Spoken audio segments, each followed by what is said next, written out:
Hello everyone, my name is Mansi Bhanot. स्वागत करती हूँ करंट अफेयर के एपिसोड नंबर 664 में। आज की तारीख है 22 मई 2020। हमारे दो चैनल्स हैं, पिनाकल और फ्रंटियर आईएएस। अगर अभी तक आपने हमें सब्सक्राइब नहीं किया तो सब्सक्राइब जरूर कीजिए। साथ में हमारा बेल आइकन प्रेस करना ना भूलिएगा।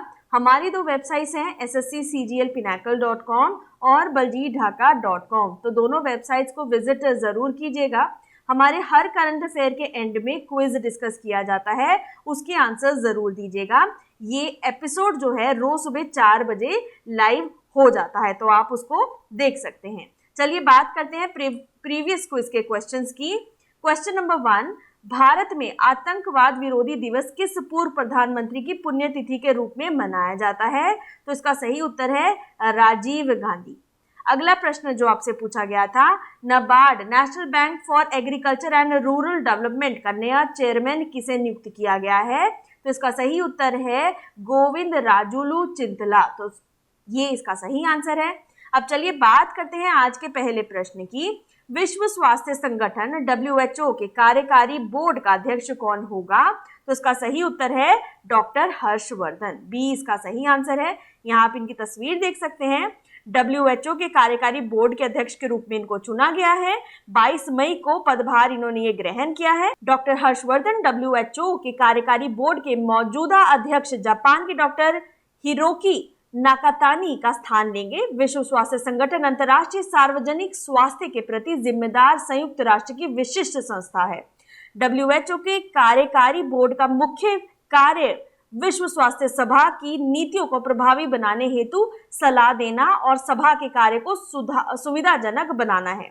इस कार्यकारी बोर्ड में स्वास्थ्य क्षेत्र में तकनीकी रूप से योग्य 34 व्यक्तियों को शामिल किया गया है। अब यहाँ पे आपको रिवीजन के लिए बता दूं, जो 73rd विश्व स्वास्थ्य सभा के अध्यक्ष के रूप में किसे चुना गया था? तो उसका सही उत्तर है केवा बेन को। तो वो भी आप ध्यान में रखिएगा। चलिए बात करते हैं अगले प्रश्न की।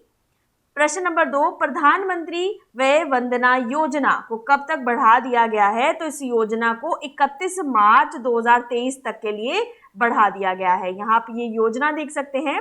सरकार ने वरिष्ठ नागरिकों की सामाजिक सुरक्षा योजना प्रधानमंत्री वय वंदना योजना 3 साल यानी मार्च 2023 तक के लिए बढ़ा दिया है। इसके तहत जीवन बीमा निगम LIC के जरिए इसको जारी किया गया है। योजना की घोषणा 2017, 18 और 18-19 के बजट में की गई थी। इस योजना में शामिल होने पर 60 वर्ष और उससे ऊपर के वरिष्ठ नागरिकों को न्यूनतम पेंशन की गारंटी यानी मिनिमम पेंशन गारंटी दी गई है। 10 साल की इस योजना में पेंशन मासिक, तिमाही, छमाही और सालाना के रूप में दी जा सकती है। अब आपको रिवीजन के लिए यहाँ पर याद दिला दूं, वित्त मंत्री निर्मला सीतारमन ने किस योजना के माध्यम से किसानों के लिए 2 लाख करोड़ के रियायती ऋण को बढ़ावा देने की घोषणा की है? तो वो है किसान क्रेडिट कार्ड योजना।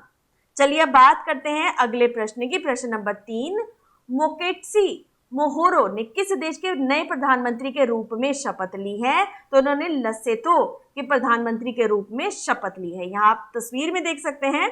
थॉमस थबाना के इस्तीफे के बाद मोहोरो ने लेसोथो के नए प्रधानमंत्री के रूप में शपथ ली है। मोहोरो पहले देश के वित्त मंत्री के रूप में सेवा कर चुके हैं। थॉमस ने अपनी ऑल बसेथो कन्वेंशन पार्टी, विपक्षी हस्तियों और दक्षिण अफ्रीकी मध्यस्थों के दबाव में पद छोड़ा है। यहाँ पर आप लोकेशन देख सकते हैं। कल भी आपके साथ ये चीज डिस्कस की थी। साउथ अफ्रीका के पास उसके बिल्कुल आप सेंटर में यहाँ पर आप देख सकते हैं। बहुत छोटी सी कंट्री है जिसकी कैपिटल है मसेरू। यहाँ पे करेंसी जो इस्तेमाल में लाई जा सकती है लेसोथो लोती। तो ये इसकी करेंसी है जो आपको ध्यान में रखनी है। चलिए बात करते हैं प्रश्न नंबर 4 की। साई इंग वेन को किस राष्ट्र के राष्ट्रपति के रूप में शपथ दिलाई गई है? तो इसका सही उत्तर है ताइवान। तो ताइवान इसका सही आंसर है। देखिए एक चीज ध्यान में रखिएगा, तो साई कहिए या साई कहिए, जो भी आप इसको प्रोनाउंस करते हैं, कई जगह टी जो है इसको साइलेंट लिया जाता है। तो यहाँ पे आप इनकी तस्वीर देख सकते हैं। ताइवानी राष्ट्रपति साई इंग वेन ने रिकॉर्ड रेटिंग के साथ अपने दूसरे कार्यकाल की शुरुआत की है। 20 मई 2016 को ताइवान की पहली महिला राष्ट्रपति बनी थी। इस दौरान उन्होंने चीनी राष्ट्रपति शी जिनपिंग के साथ सह अस्तित्व के आधार पर बातचीत की पेशकश भी की है। साई के पहले कार्यकाल के दौरान चीन ने ताइवान से सभी प्रकार के संबंधों को खत्म कर दिया था। इसके अलावा कई बार चीनी सरकार ने ताइवान पर सैन्य कार्रवाई की धमकी भी दी है। चीन ताइवान का अपना अभिन्न अंग मानता है। चीनी कम्युनिस्ट पार्टी इसके लिए सेना के इस्तेमाल पर भी जोर देती आई है। ताइवान के पास अपनी खुद की भी सेना है जिसे अमेरिका का समर्थन भी प्राप्त है। यहाँ पर आप लोकेशन देख सकते हैं इसकी, ताइवान, साथ में आप देख सकते हैं साउथ चाइना सी और फिलीपीन सी, दोनों तरह इसके राइट साइड और लेफ्ट हैंड साइड। कैपिटल है यहाँ की न्यू ताइपाई। करेंसी इस्तेमाल में लाई जाती है न्यू ताइवान डॉलर। तो आप यहाँ पर देख सकते हैं चाइना के बिल्कुल यहाँ पर। और एक इंपॉर्टेंट बात जो है, यहाँ से आप देख सकते हैं ट्रॉपिक ऑफ कैंसर भी जो हल्का सा टच हो रहा है, तो ये भी चीज आपको यहाँ पर ध्यान में रखनी है। चलिए बात करते हैं प्रश्न नंबर 5 की। राष्ट्रीय डोपिंग रोधी एजेंसी नाडा ने सविता कुमारी और अंकिता सिसोदिया को डोपिंग रोधी नियमों के उल्लंघन के लिए निलंबित कर दिया है। वे किस खेल से जुड़े हुए हैं? तो वो पावर लिफ्टिंग के साथ जुड़े हुए हैं। इसका आंसर है सी। तो नाडा ने एंटी डोपिंग नियमों का उल्लंघन करने के लिए दोनों को जो है निलंबित कर दिया है। नाडा के एंटी डोपिंग नियमों के अनुसार एंटी डोपिंग अनुशासन पैनल के आदेश के खिलाफ अपील दायर की गई। कोविड-19 के कारण देश में लॉकडाउन के बाद अप्रैल से कोई भी बैठक नहीं हो सकी।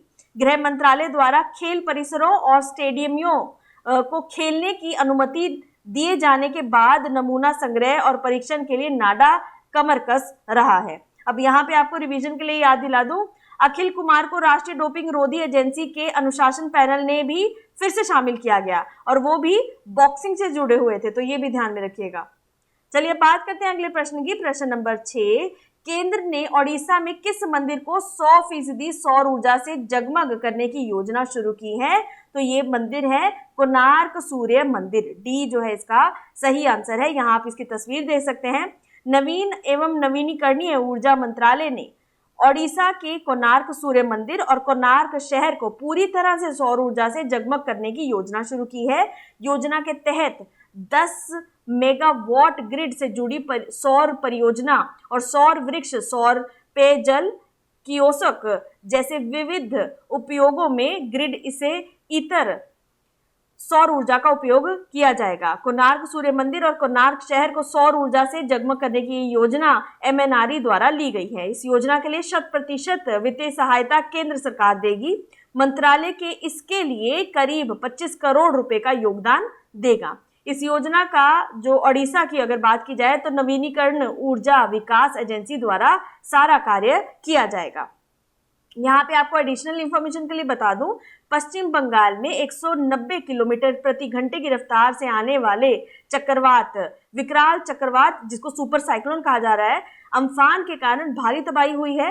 अम्फान एक गंभीर चक्रवाती तूफान की तरह गुजरते वक्त इसकी गति जो है 155 से लेकर 165 किलोमीटर प्रति घंटे की थी, जो कि बढ़कर 190 किलोमीटर प्रति घंटा हो गई थी।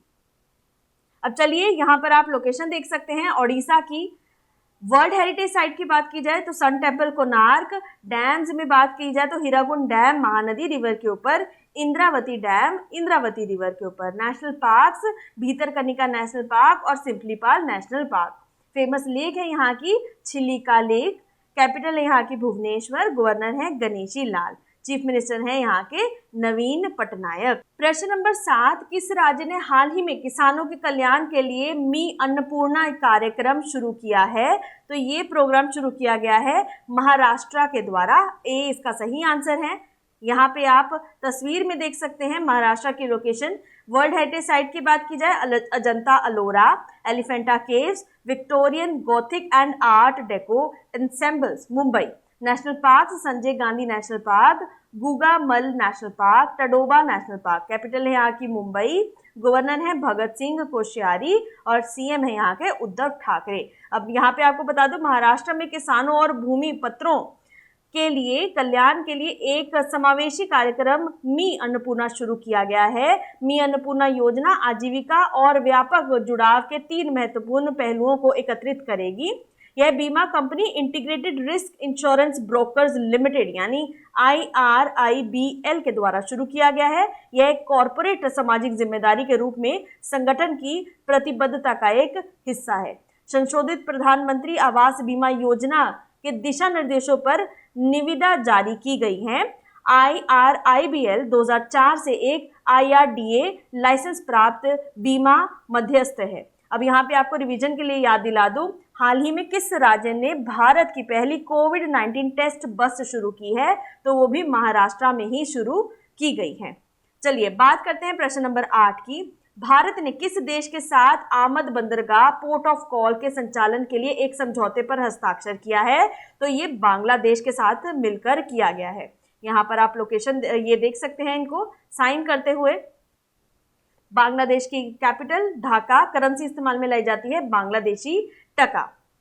भारत और बांग्लादेश ने 5 और आमद बंदरगाह जोड़े। पोर्ट ऑफ कॉल पर जहाज रिपोर्ट करते हैं। इससे द्विपक्षीय व्यापार को बढ़ाने में मदद मिलेगी। बांग्लादेश की ओर से 5 नए पोर्ट ऑफ कॉल राजशाही, सुल्तानगंज, चिलमारी, दाऊदगांडी और बहादुराबाद है, जबकि भारतीय पक्ष की ओर से धुलियान, माइया, कोलाघाट, सोनामुरा और जोगी गोफा है। बांग्लादेश के जहां जानी सचिव मेजबा उदीन चौधरी और बांग्लादेश में भारतीय उच्चायुक्त रीवा गांगुली दास ने अंतर्देशीय जल पारगमन एवं व्यापार प्रोटोकॉल प्रतिष्ठ पर हस्ताक्षर किए। अब दोनों देशों में 11 पोर्ट ऑफ कॉल और 2 विस्तारित पोर्ट ऑफ कॉल हो गए हैं। भारत बांग्लादेश प्रोटोकॉल IBP मार्गों की संख्या 8 से भी बढ़ाकर 10 कर दी गई है।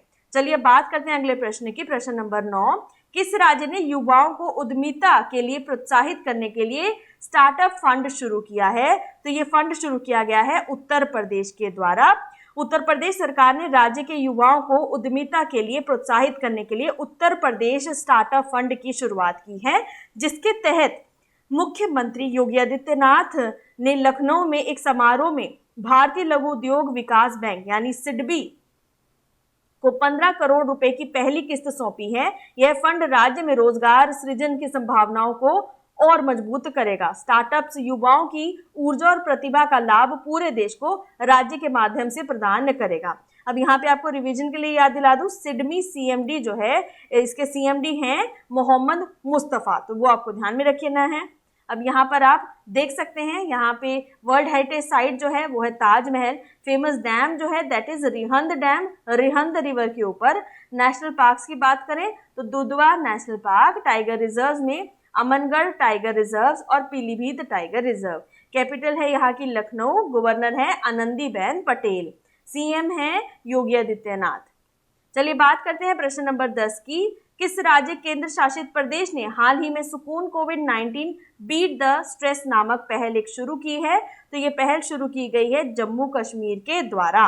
तो लॉकडाउन ने मनोवैज्ञानिक प्रभाव को दूर करने के लिए अपनाए जाने वाले उपायों के बारे में जागरूकता फैलाने के लिए सूचना और जनसंपर्क विभाग जम्मू कश्मीर ने सुकून कोविड-19 बीट द स्ट्रेस पहल शुरू की है। यह कार्यक्रम दूरदर्शन काशीर चैनल पर प्रसारित किया जाएगा।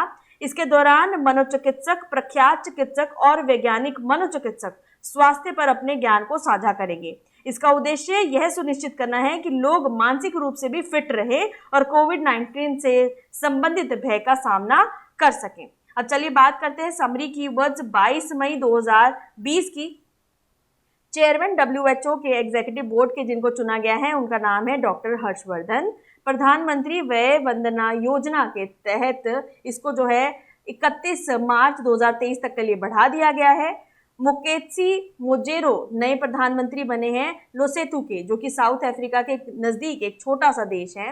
प्रेसिडेंट साई इंग वेन को सेकंड टर्म जो ऑफर किया गया है वो ताइवान में किया गया है। नाडा सस्पेंडेड सविता कुमारी और अंकित सिसोदिया को ये डोपिंग के केस में किया गया है, पावर लिफ्टिंग से जुड़ी हुई हैं दोनों। 100% सोलराइजेशन जो किया जा रहा है वो ओडिशा के कोणार्क सन टेम्पल का किया जा रहा है। मी अन्नपूर्णा ये वेलफेयर जो फार्मर्स के लिए किया जा रहा है ये महाराष्ट्र में किया जा रहा है। इंडिया का जो एग्रीमेंट है 5 नए पोर्ट्स के लिए वो बांग्लादेश के साथ समझौता साइन किया जा रहा है। स्टार्टअप फंड एंटरप्रेन्योरशिप जो है ये स्कीम जो है उत्तर प्रदेश द्वारा लागू कराई जा रही है। सुकून कोविड-19 बीट द स्ट्रेस, ये स्कीम जो है जम्मू कश्मीर की सरकार के द्वारा लाई जा रही है ताकि जो भी भय है कोविड से संबंधित उसकी मानसिकता पर किसी भी प्रकार का कोई प्रभाव ना पड़े, जिस पे जो है दूरदर्शन के चैनल पर इसको प्रसारित करके जो डॉक्टर्स की सलाह लोगों को दी जा सके ताकि डॉक्टर्स अपना विचार इसके साथ साझा कर सकें।